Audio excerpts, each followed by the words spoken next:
Hey guys, welcome to my channel. My name's Samantha and I make videos on minimalism and intentional living. And today I want to share with you my top 10 minimalist mistakes to avoid. Now, I've been practicing minimalism and frugal living as the norm for the last few years now, and while I've found a lot of joy and contentment in that lifestyle, that's not to say that I've not made a mistake along the way. And today I want to share with you the things that I've done wrong so that you can avoid them in your own minimalist journey. So the first minimalist mistake to avoid is to avoid going overboard. When I started decluttering and minimizing, I got so carried away because I felt so liberated by getting so much of my space back that I actually got rid of items that on hindsight I now regret saying goodbye to. So after my husband and I got married, we actually moved into my parents' home and we put a lot of his things in storage in the shed and around the house, and we decided that we were going to use those things, furniture and other bits and bobs, for when we bought our own home.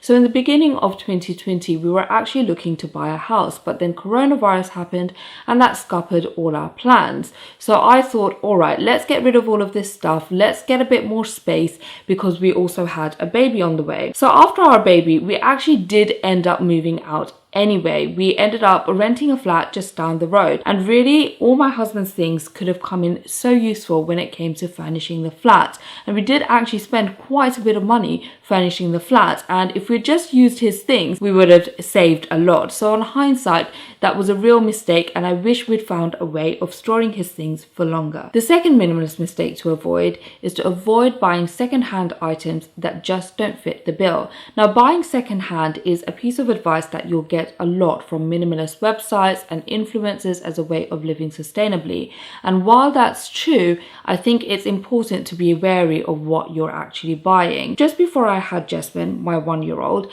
a friend of mine donated her snooze pod, which is a tiny cot which sits next to your bed and which comes in really useful when your baby is quite small. So that did actually come in useful, and Jasmine used it until she was about 6 months old. I also bought a set of nursery furniture from some good friends of ours, and while some of that furniture came in useful, the majority of it didn't. And I also got inspired and I bought a lot of things from Facebook Marketplace, none of which came in useful. In particular, a Moses basket. On the listing, the lady who was selling it did mention that her baby didn't like the Moses basket. When I went to pick it up, I did ask her why he didn't, and she said it was because he liked sleeping in her arms. And while that was true for Jasmine as well, I don't think that's the reason why she absolutely ended up hating that Moses basket as well. That Moses basket was a little bit off center. It tilted to the side, which made her roll over to the side and which made her uncomfortable, and she used to always wake up. So I never really ended up getting any use out of it because it was defective, and I think the lady who was selling it knew it, and it makes me incredibly frustrated and angry that somebody would sell something like that on, especially because it's meant for a baby. So I think when it comes to buying secondhand, it's wise to check and double check that it meets your requirements and your standards, and you truly trust the person that you're buying from. My next minimalist mistake to avoid is to avoid putting too much pressure on yourself to buy 100% sustainably and to try and go zero waste. Now, when it comes to fashion, it's actually very hard to determine what is actually sustainable.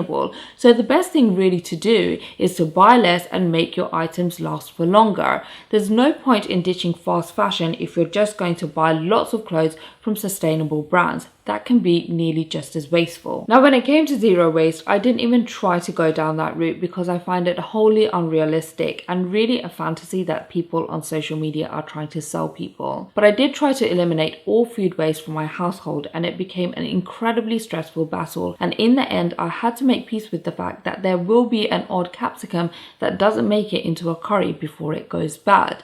My point really here is that balance is key. I did substantially reduce food waste across my household, and that was a really good achievement, which leads me to my next minimalist mistake to avoid, which is avoid imposing minimalism on others. Luckily, my husband and I share similar minimalist tendencies, but the rest of my family don't. So when I first started embracing minimalism, and especially when I played the minimalism game, I started to itch to throw away things that the rest of my family had. So for example, my mum, in my opinion, has way too much cutlery, and my dad used to have this weird obsession with collecting soft furnishings and old cushions, and that used to drive me mad. However, over time, I've started to realize that different people have different perspectives on stuff, and that's perfectly okay, and it's good to respect the way other people choose to live. Also, after I had my baby, I realized that it was unrealistic to expect every single surface to always be clear,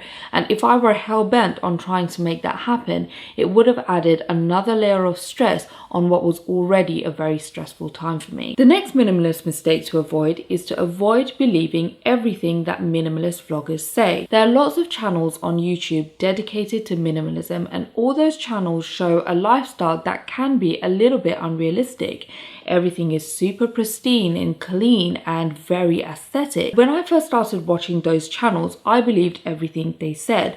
It's only when I went to practice minimalism myself that I realized that a lot of things that they were showing was highly produced and perhaps even a little bit contrived. There might have been so much mess on the side of their screens, and like right now, for example, while I'm filming, my bed is an absolute mess. To the side of me, there's lots of mess, but you can't see all of that.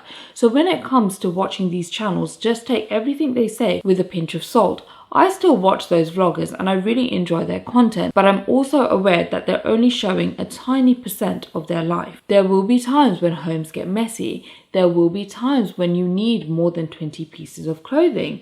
There will be times when you get unwanted gifts, and there will also be times when something you purchase doesn't come in grey, white or black. The next minimalist mistake to avoid is to avoid punishing yourself for making bad purchasing decisions. Now, nobody wants to make a bad purchasing decision, but it is inevitable, and it's important not to punish yourself for making a mistake, because mistakes happen. The next minimalist mistake to avoid is to not buy anything at all. When I began my minimalism journey, I also embarked on a fairly strict low buy, no buy. Now, if you don't know, a low buy, no buy is a challenge where you commit to not spending any money on anything that you consider non-essential. I have a series of videos on this channel which documents my journey, and I'll link those videos in the description below and also in the cards above. During that time, I did find that I struggled to buy anything that I did really want. I sometimes felt that I was doing something wrong, that it went against my personal philosophy, or that it was a betrayal of this channel, but really it was my money and it was my wants, and if I did really want something, I should have felt within my rights to make those purchases. In my opinion, minimalism should be a way to enjoy life, to appreciate the things that you have, and it shouldn't be an exercise in self-denial just for the sake of it. The next minimalist mistake to avoid is to not go shopping alone. Now, a lot of people see shopping as a leisure activity, and inevitably when I go shopping with somebody who has that outlook, I get swept up in their enthusiasm and I end up buying things that I don't need. In that way, I've ended up with coats that don't keep me warm or pajamas that just don't fit me, and I've actually had to go back to the shops and return those items when the high of the purchase wore off. My next minimalist mistake to avoid is to avoid putting off getting rid of hard to declutter items such as electrical goods or large pieces of furniture. It's really annoying getting rid of electrical items that no longer work. So what I end up doing is collecting 5 or 6 things that I want to throw away. So for example, old hair dryers, old toasters, old kettles. I'll just collect them up and then I'll ask my husband to drive them directly to the dump, and to his credit, he does get that done pretty promptly. When it comes to larger pieces of furniture, we either sell them, give them to a charity shop, or if all else fails, I will actually pay for the council to come and collect them.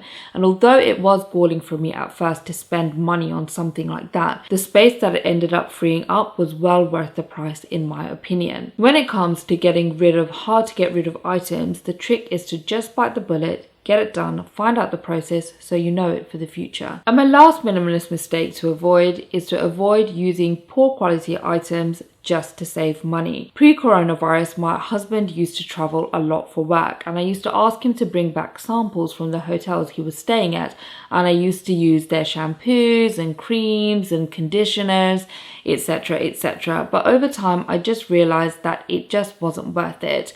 The products were of really poor quality. They were doing a number on my hair, a number on my skin, and I just thought, you know what? I don't need to save money that badly. Let me just invest in products that I enjoy using and that's actually good for my skin and my hair. And that brings me to the end of my list of 10 minimalist mistakes to avoid. I think the theme of this video has been about moderation and balance. Minimalism, as with anything in life, I think is best when practiced in moderation. As always, guys, thank you so much for watching and I'll see you next week. Bye!